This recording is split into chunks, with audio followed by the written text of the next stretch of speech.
we won't go through the history, but I don't need to prove it because I was definitely a nerd in high school, and so that's why it's transferred here to be able to take notes on the show and know that I like should that you do have, this to take notes. You know, Dave Gettleman. Yes, It is the Dave monkey Gettleman. too. That's a good call. But I did learn that I should have played. Right, Rogers, you're with me. She's not no. It's just all right. Thanks. Okay, all right. I was cool in high school. I guess we have figured this out on the show.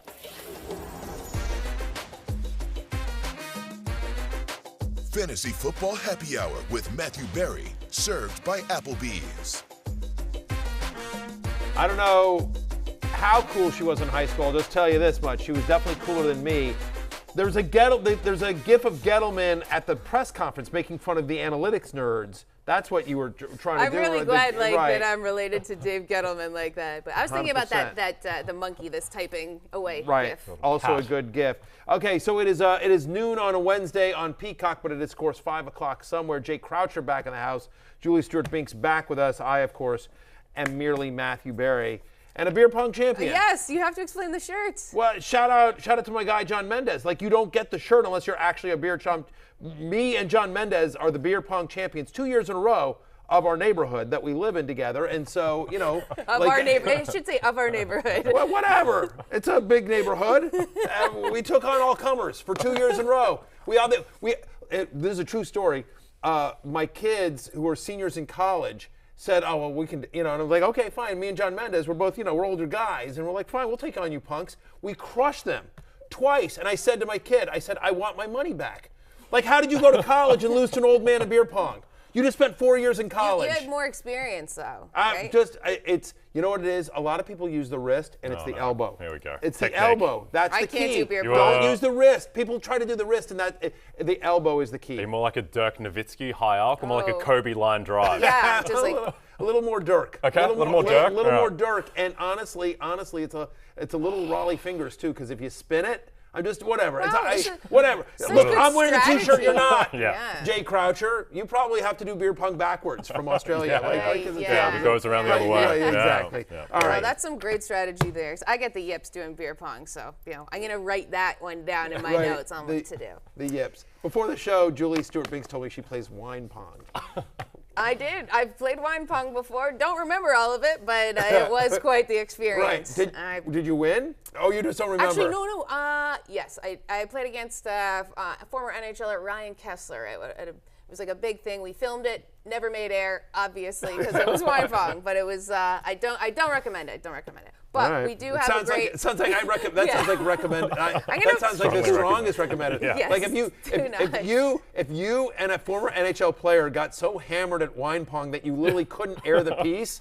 To me, that's the greatest endorsement of wine pong I've ever heard. Wine pong's very strange because you're not like sculling the wine. It's like you're throwing the ball, but then you're like kind of tasting the wine, like oak finish. And then you're putting it back. It doesn't really jive with the. It's like this. It's like playing beer pong with a big glass of water like that. Okay, so let's get to some great stuff here on our show. Wednesday, we have a special for the Rotoworld headlines, and I'm going to read them to you, and you're going to tell me if you're going to drink to this headline, because we are obviously a happy hour here. Right. So whether I'll drink to this or not. Yes. Got it. So if you agree with this headline, then you're drinking with it. So Matthew, we'll begin with Damian Harris goes out with the hamstring injury against the Lions. Now being reported that he's set to miss multiple games. Ramondre Stevenson being a top 10 running back while Harris is out. Do you drink to that? I will drink to that. I will absolutely drink to that. It is Ramondre Stevenson season. Yeah, look. Ramondre Stevenson, when he's gotten an opportunity, has been nothing short of terrific. 6 career games where he's gotten 15 or more touches, JSB. He's had over 100 yards in 4 of them. He's averaging 16.1 fantasy points per game here. And the fact of the matter is that so far this season, he's been on the field for basically 60% of the Patriots snaps. You see the numbers there on your screen about what he did against the Lions, 175 total yards on 27 touches. You think about this matchup coming up with the Cleveland Browns, who have allowed the 4th most rushing yards to running backs this season, the 2nd most rushing touchdowns. They give up the 2nd highest yards per carry allowed to the position, the 2nd most yards after contact, and no Damian Harris, no Ty Montgomery, no one there. I mean, it is going to be all Ramondre all the time, especially given that you've got an experienced quarterback. We expect Bailey Zappi to get the start once again. So, yes, Ramondre Stevenson, he will make the love list this week. He is going to be a top 10 running back, and he will continue to be as long as Damian Harris is out. Here are the Patriots' next 5 games. At Cleveland, Chicago, at the Jets, Indy, which is a tough run defense, but it's still game script should be fine, and then the Jets again. So I think the question is not top 10. I think the question is top 5 because, guys like there's Eckler, Barkley, Jacobs, Chubb, McCaffrey. I think he should be in that mix just because they are so run heavy, the Patriots. Even when Mac Jones comes back, they're a great run blocking team, and now there's no competition.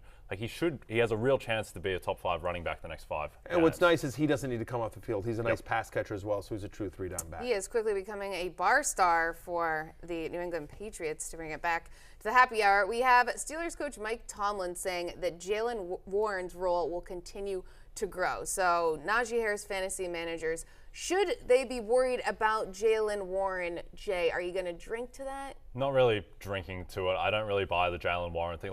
Coaches say things. Remember when Frank Reich was talking about Nyheim Hines preseason getting really involved in the running game? And then he had 8 rushing attempts in the first 4 games. They were still just driving Jonathan Taylor into the wall. By the way, there's nothing Frank Reich said that has come true this year. Exactly. Yeah, not a thing. And yet somehow they're still kind of right there in the division because the division is so bad. No, I think, Najee Harris, he's still getting 14 carries per game. I think generally it's a good rule to just throw out 38-3 losses in terms of their predictive power of usage going forward. So the snaps, that's a little bit concerning. At the same time, they're down 38-3. So I wouldn't be that worried about Najee Harris. I don't think he's an automatic start in terms of your 2 running back slots. He's still going to be a flex guy though, at worst, I think. So I'm not too worried. The offense in general though, a tire fire, like an old bottle of Chardonnay in your fridge. I don't think you're going back to it.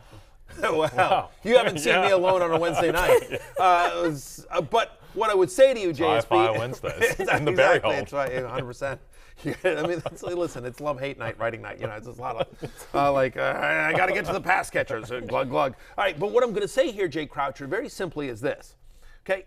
I am agreeing with you. I'm not drinking to the idea that Jaylen Warren is suddenly a concern to Najee Harris's playing time. You should be concerned if you were a manager of Najee Harris. Under 4 rushing yards per game in 4 to 5 games so far this season. He's had only 4 targets the last 2 games. He's just been bad. Yep. But I don't think that he's going to suddenly lose his job because Jaylen Warren is some amazing prospect. Remember, this is a guy who very recently they used a first-round pick. And for the Steelers to use a first-round pick on a running back. By the way, the same regime that's there now. Mike Tomlin and the front office, it's all the same people. So I think there is legitimate concern on Najee Harris, but I don't think that concern comes from Jaylen Warren. And just merely the offense, to your point, is bad, and it's a tough schedule coming up. They've got the Buccaneers this week, then Miami, then the Eagles, then the Saints. Those are 4 really good run defenses coming up. That's the concern. I think, coming into the season, Najee Harris was a top 10 pick across the board, and now he's more in the neighborhood of a Travis Etienne. He's in that world where he's not going to be the guy who's competing with Saquon, with Chubb, with those types. So he's a touchdown-dependent flex. You're hoping he falls into the end zone, which is not great given what you spent on him. If you're hoping that happens, things are in trouble. We saw this guy, you don't really necessarily like him, but for a different reason. Taysom Hill to remain huge part of the Saints' run game. Let's keep that in mind. Matthew, are you drinking to the fact that Taysom can keep putting up fantasy points despite such sporadic playing time?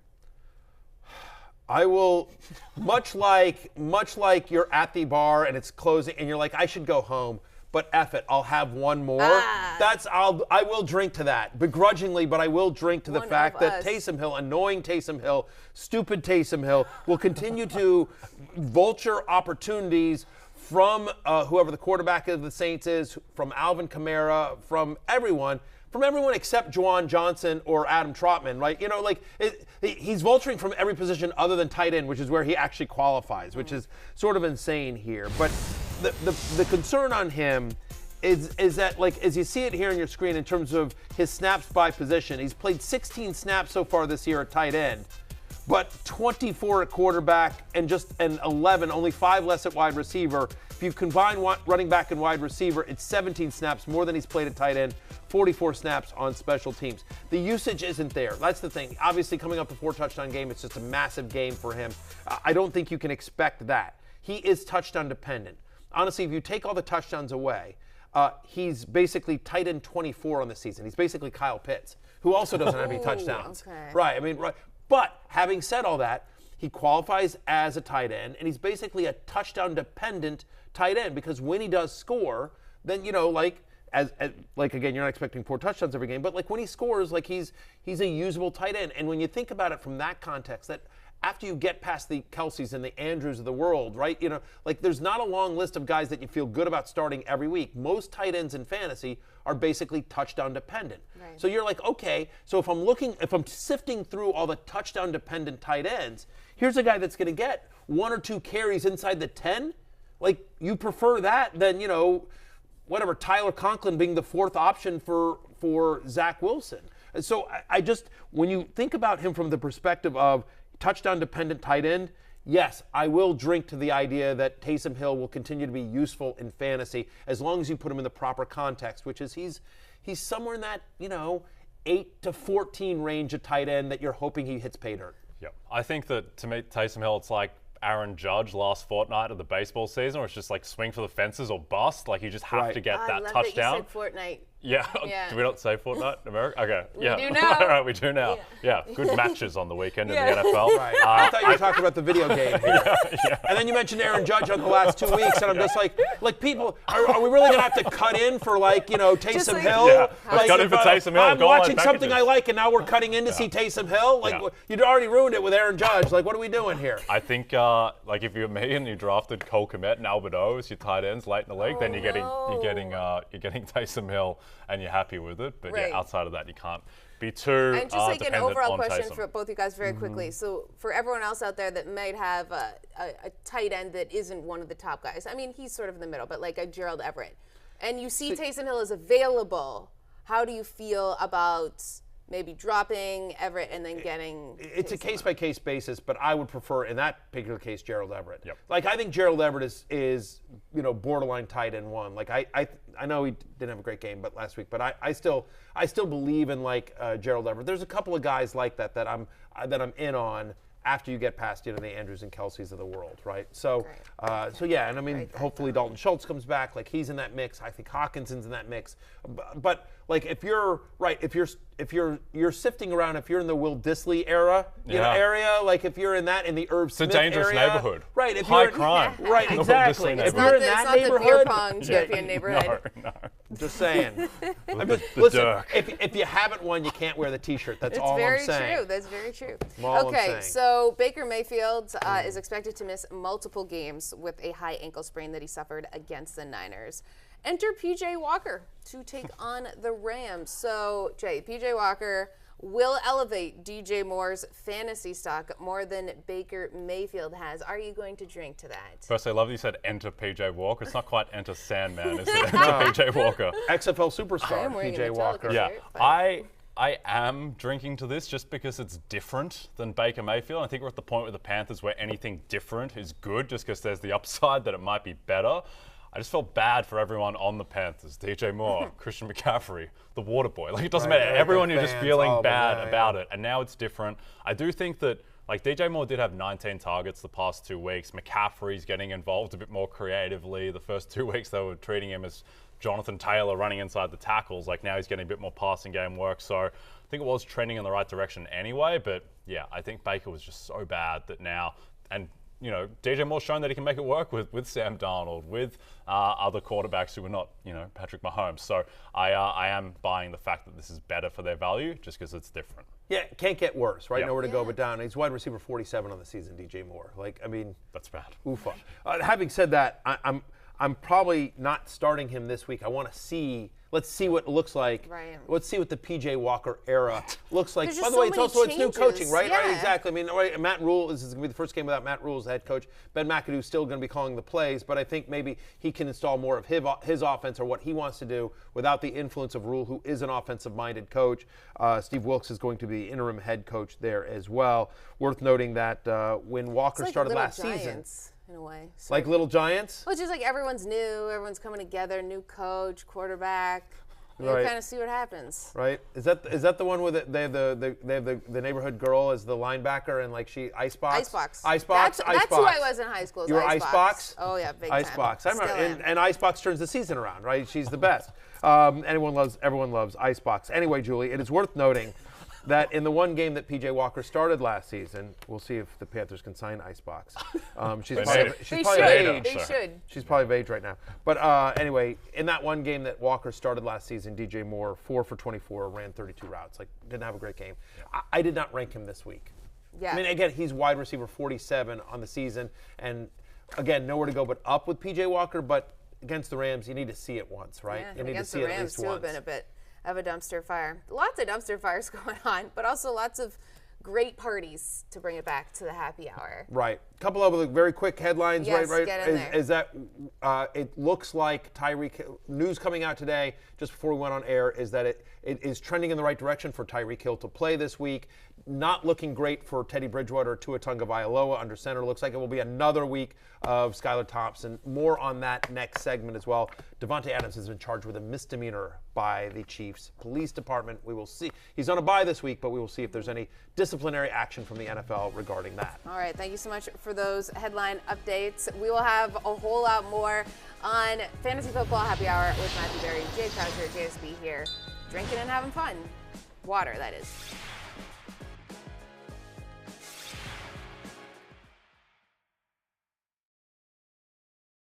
Pride do you take in the run game doing what it did today? A lot of pride. I think you look at last week, and we committed to it. It wasn't very efficient. I think we ran it 30 times for 60 yards. So I think it's a hell of a way for just this offense to respond this week and flip that around. And I think we had like 170 today on the ground, and we were able to control the game. And we just got to keep getting better.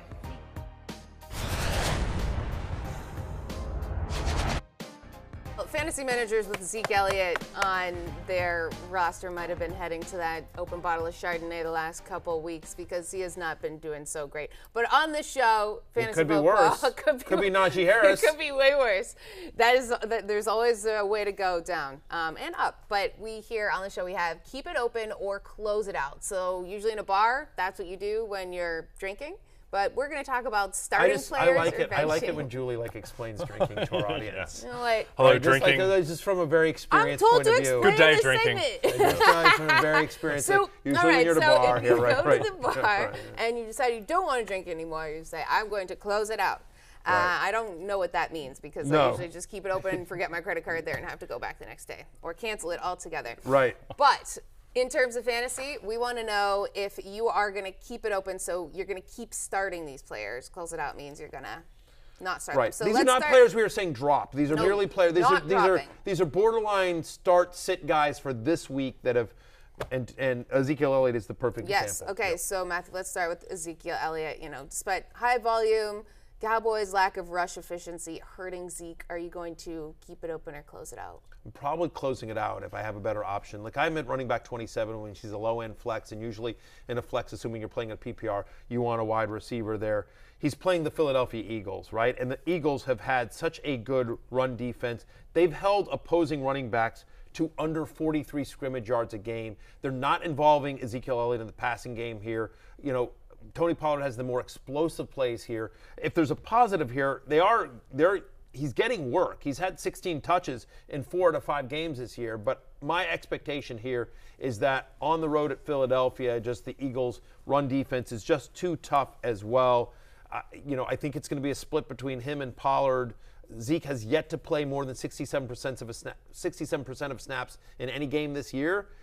He's not involved in the passing game here, and so basically in a committee against a tough run defense, I'm going to close it out on Zeke. Yeah, I think the thing is that the past 4 weeks with Cooper Rush, the Cowboys have been leading like the entirety of all those 4 games. So they've had game script go their way. That's why he's had 71 carries the past 4 weeks. You don't expect that as 5-point underdogs to Philadelphia. And look, there are going to be people out there who are lucky enough to have, say, Josh Jacobs, Breece Hall, and Ramondre Stevenson on their roster, in which case, no-brainer, you're sitting Zeke. Yeah. I think he might be, if you don't have any better options, then you feel okay about Zeke as a flex, but you're not feeling great about it. Jacobs on a bye this week, but your point is well taken, is that you can there are likely roster construction out there that you have. I mean, like, who knows? Maybe Benjamin starts this week. Like, there are other guys that you feel better about than Ezekiel Elliott going on Sunday night right here on NBC and Peacock. I'm a company man. It's pretty good to know that, though, because I feel like with Zeke, you always go back to him like your favorite bar, right? Like, you're just like, I'm going to go back even though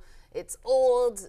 None of my friends are still there. Right. I had a bad time. I made out with a waiter in a closet once, and now I can't show my face, but whatever. And you're like, now, you know what? I'm done. Like, I can't go back to that place now. Yes. And guess what? He's going to go off because that's based on experience. I'm just letting you know that's. This is just all these me. analogies are just your life me. here. Just Beer pong me. champion in the neighborhood. Pretty much. Okay, so Jay, we have AJ Dillon.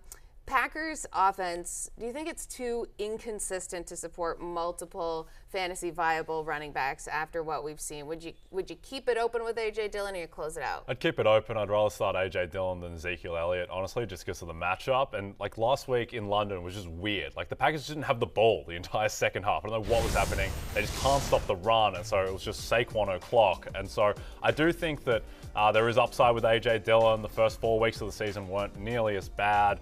And I do think that, as much as, we love the Jets and there's all this good mojo around the Jets, they still are touchdown underdogs to the Packers. So would expect a much kinder game script than AJ Dillon to produce. Yeah, I am reluctantly keeping it open, Jay, as well. I agree with your statement that I would rather start him than Ezekiel Elliott. I have AJ Dillon at 25 in my initial ranks. Zeke at 27, but that's still a flex play. I mean, look, there are absolutely concerns, right? I mean, 4 straight games he's had single-digit fantasy points here. He's not being used in the passing game we thought he would. He has just 8 targets since week 2. 8 targets total as well, 45 or less yards in 3 out of 5 games this year. Having said that, at least 14 touches in 4 out of 5 games. I'm agreeing with you that there is there's game script should be in his favor here. And this is just a throw out the stats kind of a gut call deal. But like after losing to the Giants in London, I think the Packers come back and be like, all right, stop blanking around. Like, all right. But his snap usage has gone down each week, though. Every single week, and by the way, and the results haven't been there. So my expectation is on a long flight back from London, Matt LaFleur probably, put down his movie and said, all right, you know what, I'm going to focus on some plays here. Let me look at this. Let me actually look at you know what?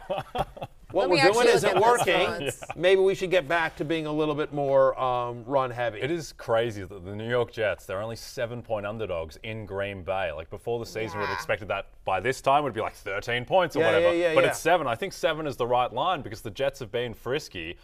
Just a quick one.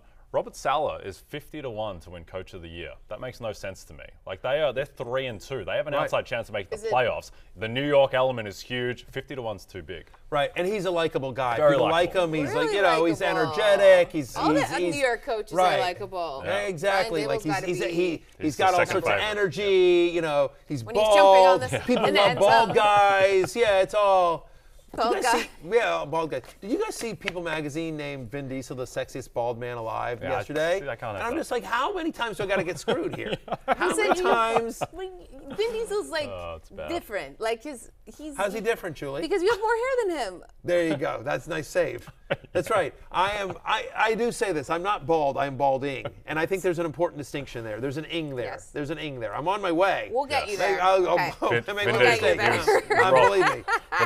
Whatever year the first Fast and the Furious came out, Vin Diesel was robbed at the Academy Awards. One of the all-time great performances. There's no question about it. Speaking of performances, at least. Upset that Jay Croucher did not ruin any of the Fast and the Furious movies right there. I don't ruin classics. Right. Devin Singletary, last 2 games, he's only had 91 rushing yards, 51 receiving yards, 17.2 points. Matthew, too hard to start Singletary without the touchdown commodity. Do you keep that open or close it? I'm keeping it open. I actually have him as a top 20 play this week. I'm at running back 19. Here's the thing on Devin Singletary, and shout out to my friend Dwayne McFarland, who is the guy that sort of pointed this out. But the fact of the matter is that in games in which the Bills are competitive, he gets a ton of work, right? You think about the Dolphins game, you think about the Ravens game, 33 total touches, 187 yards from scrimmage, and a touchdown. Those are all games in which he was playing, they were either trailing or it was a tight game. He played 76% of the team snaps. You think about the games against the Rams, the Titans, the Steelers, all those games where the Bills just blew him out.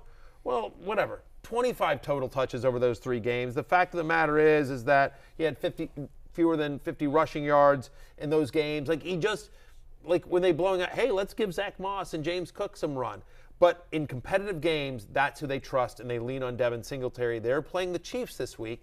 My expectation, obviously, is that is a competitive game. I think Singletary gets a lot of run in a high-scoring game. I'm in on Devin Singletary. Keep it open. Top 20 play for me today. Okay, let's move on to Christian Kirk at Indy this week. He was brutal last week, but he has been decent in weeks before. Yeah. Jay, what's happened with the Jags passing game? Do you keep it open with Christian Kirk, or do you close it? I'm almost going to have to close it out of my Swaguars altogether if they lose to the Colts. Wow. It's not great. Yeah, you're not a real fan. You're not a real fan the way I am. You haven't been like, look at you. You're a real I'm a real Jaguars fan. Like, I don't know, you're bailing after 2 tough games. Yeah, well, we'll see how you're feeling if they're 2-4. They're 2-point underdogs to the Colts.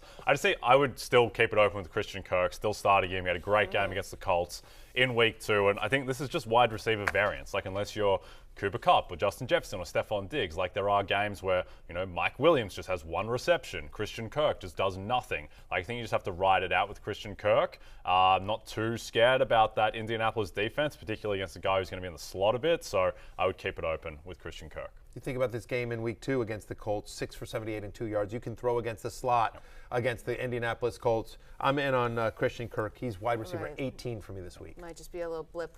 See if they can right the ship. Okay, Drake London for Atlanta. Last 2 games, 0 touchdowns, 11.2 fantasy points.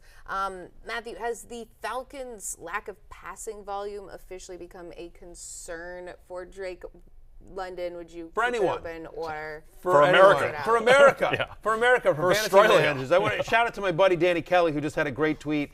There was a tweet about Arthur Smith talking about how great a player Deebo Samuel is, and he was just what an amazing player. And so Danny quote tweeted and said, like, yes, and if he was on my team, I would play him about 55% of the snaps. It's just a great tweet by Danny. And it would just be a running back. It'd just be a running back. He would never run routes. He would never write exactly. I mean, I don't understand anything about Arthur Smith and his offensive plays. But I mean, you think about this again, like Olamide Zaccheaus.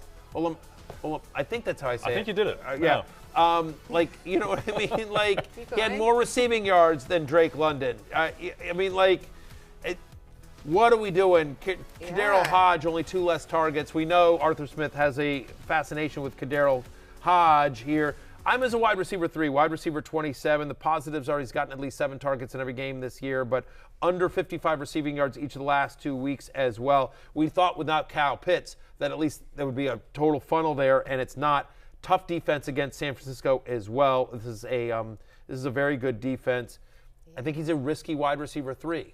Yep, I agree. And I think that if you have Drake London, if you have Kyle Pitts, what you need is you need the Falcons to lose a game by 30, which we expected would happen, because right now the Falcons are the only team who have covered all 5 games. Like, they're staying close in all these games, so it's empowering the Arthur Smithness to really take hold, because he just wants to run the ball for eternity, and he's been allowed to, and they've been efficient doing it, which just kills you. Yeah. So I think you need a blowout. You need Nick Bosa back on the field with 6 sacks of Marcus Mariota. You need chaos in Atlanta. Yeah, they've been annoyingly competent. Yes. Okay, we got to move on to Deontay Johnson for Pittsburgh. Last 2 games, 0 touchdowns, 15.2 points. Getting a ton of targets, but no touchdowns. So Matthew, or who did I go to? Jay, sorry. Sorry, what are your guys' names again? With the Steelers. She's half a Chardonnay in. Yeah, wow. With this, okay, so the Steelers defense being what it is, we already talked about it with Najee Harris, but can Kenny Pickett actually keep the Steelers offense fantasy relevant? I think so, particularly with Deontay Johnson. Not just keeping it open with him, I'd order another round of shots for the whole bar. I just think Deontay Johnson is the guy. He had 13 targets last week. He's had 4 out of the 5 games with double-digit targets. He's the most talented receiver on that team, and we've seen now across 1 million quarterbacks in Pittsburgh, he's just the guy every single time. George Pickens, that's great. Obviously, he likes the more touchdowns out of Deontay Johnson. 50 targets, no touchdowns, but I still think that he is clearly the guy there, and he's going to be very fantasy relevant the rest of the way. Yeah, he's the only wide receiver in the NFL to have 50 or more targets and 0 touchdowns. That's just incredibly unlucky, and that's going to change as you see it on there on the screen. He's on the same list of guys like Digg and Hill and Lamb and Jefferson and Hollywood and Devontae. And so yes, to me, I'm still in, and I would actually try to buy low Absolutely. on Deontay Johnson. Absolutely keeping it open as well. Tough matchup this week against Tampa Bay, but they move him around enough. He'll be fine. Okay. I'm as a borderline top 20 play this week. We got to get on to Jaylen Waddle. We know that this was big news that you mentioned earlier today, but the fact that Tua is returning to practice, unlikely to play on Sunday. Teddy Bridgewater expected to back up Skylar Thompson if he's active for a game. Tyreek was wearing a walking boot after the Jets game, optimistic about playing versus the Vikings. Matthew, can Waddle be started with Skylar Thompson under center? Yeah, I think so. I mean, I'm at wide receiver 15, so I'm keeping it open on Jaylen Waddle. You think about the last two games, two really weird games, right? Obviously, last week, obviously, you have you have Teddy Bridgewater go out in the first play, and then you have a seventh round rookie guy who's never taken a snap all of a sudden under center. And then the previous week is the short week on the road at Cincinnati, just 3 days, and the Tua injury. I think two weird games. Jaylen Waddle's too talented for him not to be in your fantasy lineup. So I'm keeping it open on Jaylen Waddle. I'm not worried about him. I am as well. This Minnesota defense is not good. They semi-revived Justin Fields, of all people. So I think that Waddle and Hill can both be fantasy relevant, even if it is Skylar Thompson. Right, we'll have to see. It will be exciting. We have so much more to come here on Fantasy Football Happy Hour with Matthew Berry, including a sit-down with someone special. You don't want to go anywhere. We'll have all that more when we return.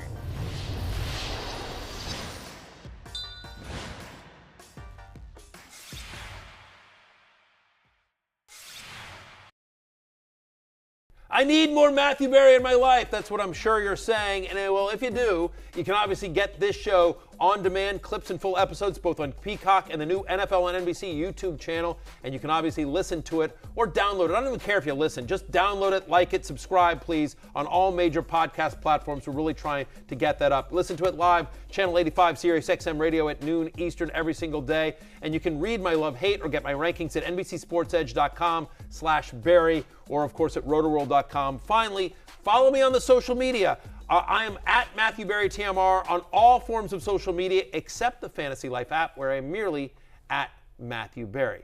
Now, I just want to say, so we have got an interview here, guys, and I'm always surprised at who checks out my content, who goes to all the places we just said, and apparently one of the people on that list is Mr. Second Gentleman Doug Emhoff, married to the Vice President of the United States, and the White House reached out and said he wants to talk fantasy football. And I have to tell you that I don't care who's in the White House. I don't care what you feel politically. If somebody in the White House wants to talk about fantasy football, we're in at the happy hour. There's no question about that as well.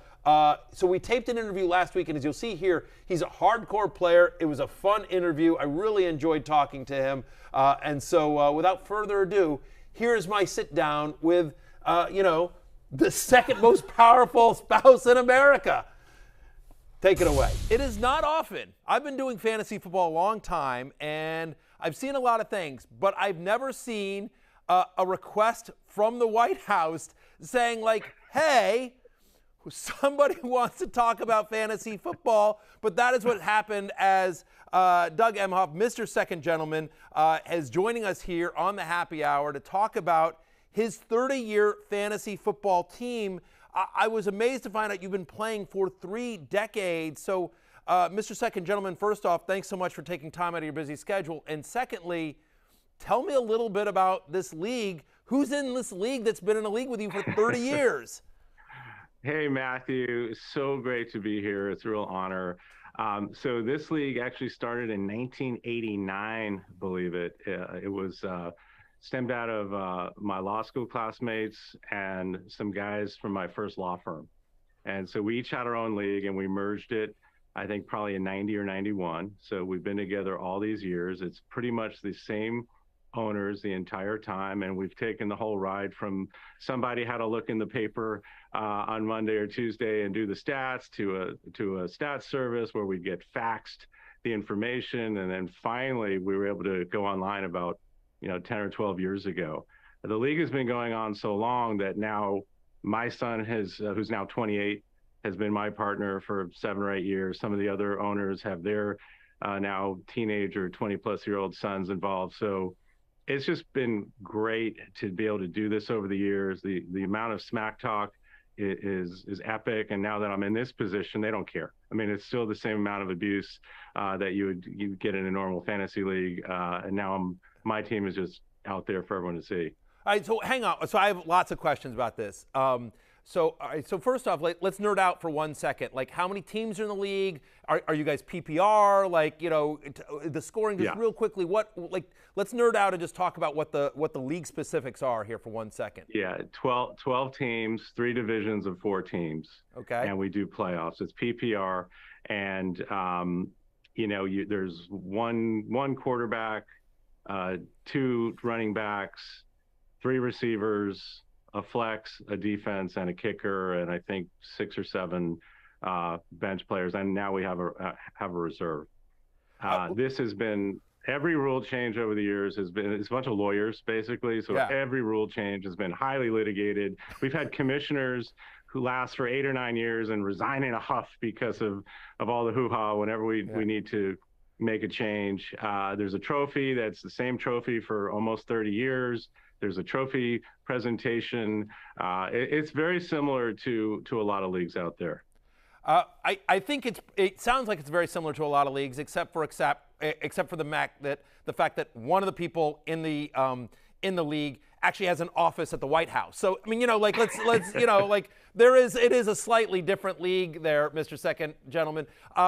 Okay, so I appreciate that. By the way, you mentioned you play with a kicker. I realize it's a highly litigated league there, but I'm a big ban kickers thing. I don't know, as the administration is considering legislation throughout the term, could you think about banning kickers in fantasy football? Could you just kind of slide that one in just in the middle of some bill somewhere, see if we could get that through?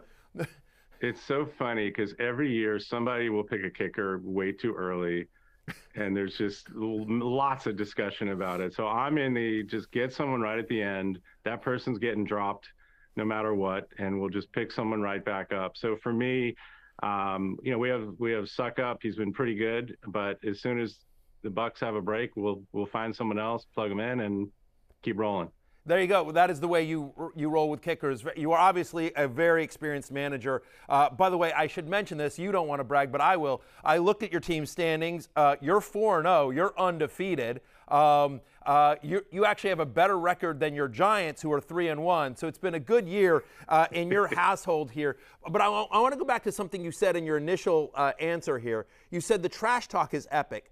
And so I'm curious about that, because I would hate to be in a league with you, because I would think it would be impossible to trash talk you, because as somebody that has been in the political arena, right, and for years and years and years, what could be said to you that hasn't been said? There is no more worse discourse than political rhetoric on every side of the aisle. So what could be said to you that you're that's nothing? Do you see what, I'm curious how somebody would possibly trash talk you and your son. There's nothing worse when you leave someone on your bench that scores 30 points and you lose that week. So it's the same typical fantasy stuff. They stay away from politics. These are all people that I've known for 30 plus years. And, I've known them through thick and thin. We work together. So they kind of allow me this space to just do something that's, kind of from my old life, and that's still pretty normal. And so it's 95%, just same old stuff, but football related. Well, and I bet that's one of the reasons why you love the league so much, is because so much of your life these days is public and scrutinized in so many ways, and there's so many demands on your time and your family's time and attention, that it's probably very nice to have something that you do with your son, and that's with guys that you've known for 30 years, that have known you since you were some dumb kid in college, in law school, and so they've seen you grow up in your career as you have them, and so there's probably a sense of normalcy to this fantasy league. It really is, and to do it with my son Cole, it's so special for dads out there. You just want to be able to have that time with my now adult son, and now time, as you mentioned, Matthew, is at a premium. And there's so many demands, and sometimes it's just so hard to be able to see each other in person. So when we're able to pick our lineups and watch the games together by FaceTime, and we're texting each other, right down to the end. And a couple of weeks ago, we we were in a game where if Debo had scored, he got stopped at the goal line, we might have lost and not been undefeated. So to be able to just go through this, every week, pick our team. And then, of course, we're able to then, hey, now that I got you, let's talk about some other stuff. And it's just been an amazing thing to be able to have this league with these old friends of mine and then to do it with my son. It's just, as you said, it's just so special. I always love, I talk a lot about fantasy being a way that it keeps friends together, it brings families together, and so you're the living embodiment of that. I mean, my book was all about that as well. I play in a league with my family. I play in a league that's 30 plus years of all my buddies from college, so it's really, and we do a bunch of work leagues as well. I'm in a bunch of leagues with my old colleagues at my old job as well, so it's been a way to keep in touch with them as I've moved over here to NBC. So it's been it is really a great connective issue, and so it's a connective tissue, I should say, and it's great to hear that that's been your experience as well. Let's talk a little bit about this 4-0 team. Lamar Jackson is your quarterback there. You have Eckler and Chubb. You went heavy on the Ravens, so you stacked Jackson and Mark Andrews, which I like. You also have Devin Duvernay on the bench as well. Like, is this because Baltimore is close to where you're living these days, or just best player available? And it's just how that worked out. Was that a strategy going in, or? Being here, I definitely have kind of adopted the Ravens. As one of the teams I really like, just being here in the area. And we also, last few years, our team did not do as well because we just did not have a great quarterback. So we were in that, let's just wait till the end and we'll pick someone that's fine, and it just didn't work. So we went for Lamar early. We went for Andrews early. I will say we had the number 2 pick, and we took Eckler because we had CMC, I think, 2 years in a row. And I don't think we wanted to go through whether he got hurt or not. So it was between Eckler and Henry, and because of the LA connection and rooting for the Chargers, we said, you know what, let's take a shot. He's been good.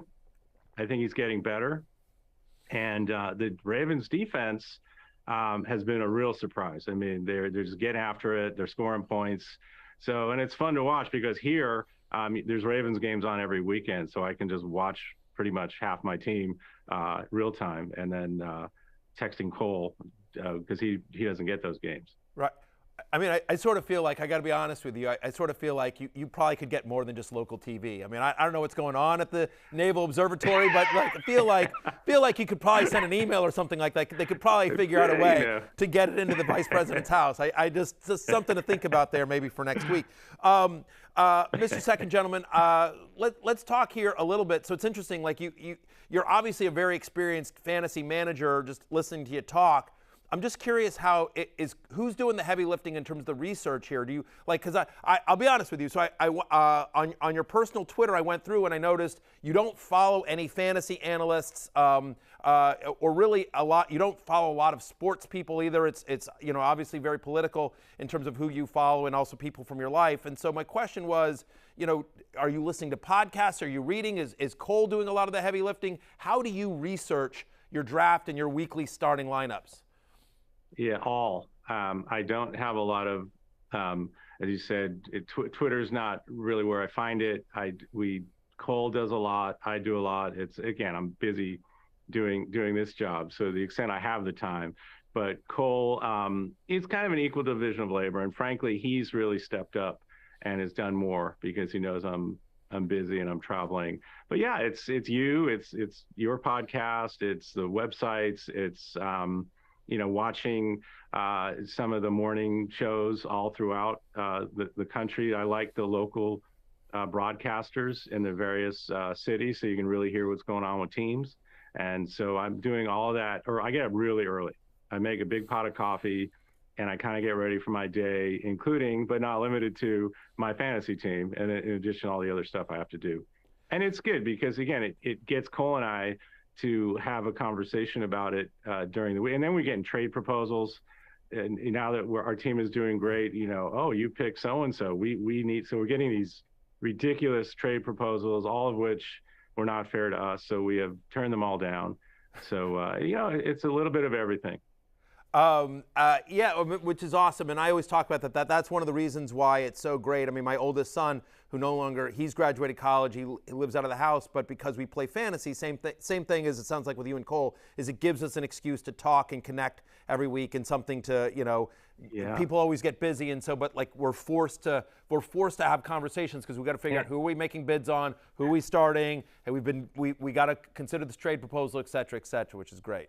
And now we're accountable to each other too, because we're both, he's got his career going, I'm busy. And it's not like, hey, Dad, maybe the first year or two, he just, he was younger and was really relying on me to do it. And now we're kind of accountable to each other on this. And it's really cool. And now we've got the vice president very interested in, oh, you're talking to Cole about your family. Oh, that's so great. And so she's now, piped in on the team and, oh, you're foreign. Oh my God. So it's kind of fun now with her, and she's a big football fan. She loves the Niners. Yep. So she's definitely into it. And so it's nice to have her involved too. Yeah, that's no question. It becomes sort of a family affair, and that's one of the brilliant things about fantasy football. I'm curious because, so you mentioned the vice president. Obviously, Mr. Second Gentleman, you have been in so many interesting places, right? Whether it is the Senate, whether it is ceremonies for foreign dignitaries, whether it is the White House, right? The inauguration, et cetera, et cetera, et cetera. Where's the weirdest place you've done something fantasy football related, where whether Cole has texted you like about, or we've got to make a lineup change, or suddenly somebody's randomly inactive and you got to do something. So where's the weirdest place that you've had to do a fantasy football move during your career? There's been many a time when it's during the week. Now that the games are during the week, if I'm doing something on a Thursday, and with our time difference, I may be at some event where I have to say, excuse me, I need to take a break. I need to do this important phone call. And it's like, Cole, change the lineup. Right. Because I'm at a reception for so-and-so. So I've done it. I've been on planes where I didn't have reception, where I'm starting to look around. I've been in overseas. I've been all over the world, all over the place. And you have a responsibility. We have a responsibility to each other, but also to the league, because there's nothing that annoys our league more than if you don't make a change and someone else can win. And that's like this competitive advantage. And we take that very seriously. So even if I'm 3-9 and it's over, you better have that lineup set. And so we take it very seriously. 1,000%, by the way. You play with integrity, which I admire and appreciate. Have you ever, you mentioned planes, have you ever made a lineup move or even like a call to Cole on Air Force One or Air Force Two? Have you ever done a fantasy move specifically on Air Force One or Two? No comment. All right, good. Fair enough. Is there? I want to dive into this a little bit more, just because you're such a unique fantasy manager, given your job here. I would assume that once the election happened, or maybe even before, right? Once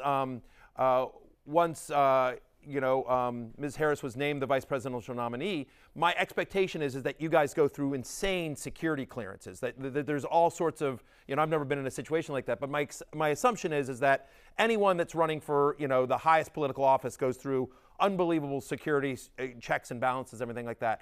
And so they're going through your phones and your emails and everything like that. And like, do you have to then put and say, and they're like, what is this? And you're like, that's my dumb fantasy league trash talk. Did you have to explain, like, I'm sorry, we're haggling over a second string tight end. I'm sorry. Yeah, I mean, like, you have to. So a lot of that, there is a lot of scrutiny, and you basically realize you go from a private life and a private person to a public life and a public person, including your fantasy team. And so I think there was probably more of a discussion. Hey, I'm still doing this. Like, this gets grandfathered in. This league has been 30 years. These are my buddies, and this is going to still happen, kind of thing.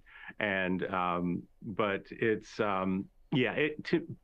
it's really, again, with all the things you're talking about, how your life changes. and a lot of it's great. I mean, it's pretty amazing experience. But to be able to have the same thing, same group of guys with now the kids in for all these years, and it's the same. And that's what is so great about it. Last question for me. You guys are 4-0. What's your team name real quickly? Nirvana. All right. There you go. There you go. Named after the band. I was a big fan of Nirvana back in the early 90s, and I changed my team name from whatever to Nirvana in 93, I guess, and 30 years later, it's still my team name.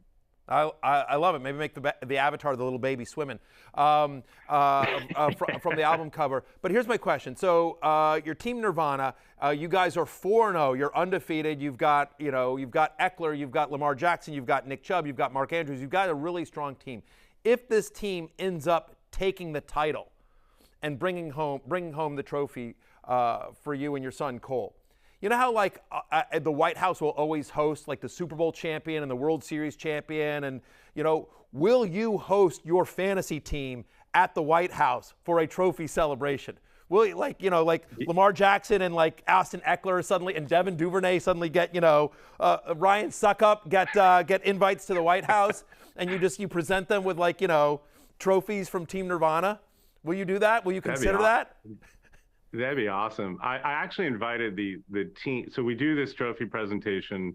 It's been on Zoom the last couple of years, but I promised that the owners of the league that if I won this trophy, somehow, some way, made it all the way through, I was going to invite them to the White House, and we do this trophy celebration here in D.C. Now, if we can add some of the stars from my team, that would be amazing.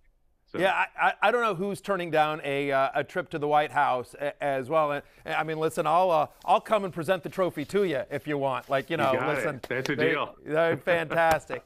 Well, listen, Mr. Second Gentleman, this is absolutely a pleasure. So thank you so much for being an advocate, a public advocate for fantasy football. The more people, the more prominent people that are talking about how great this game is and how it brings families together, the better. So appreciate your time, and best of luck to you and Cole the rest of the season. Thank you, Matthew. We're all big fans, and keep doing what you're doing. You're doing great. Thank you so much.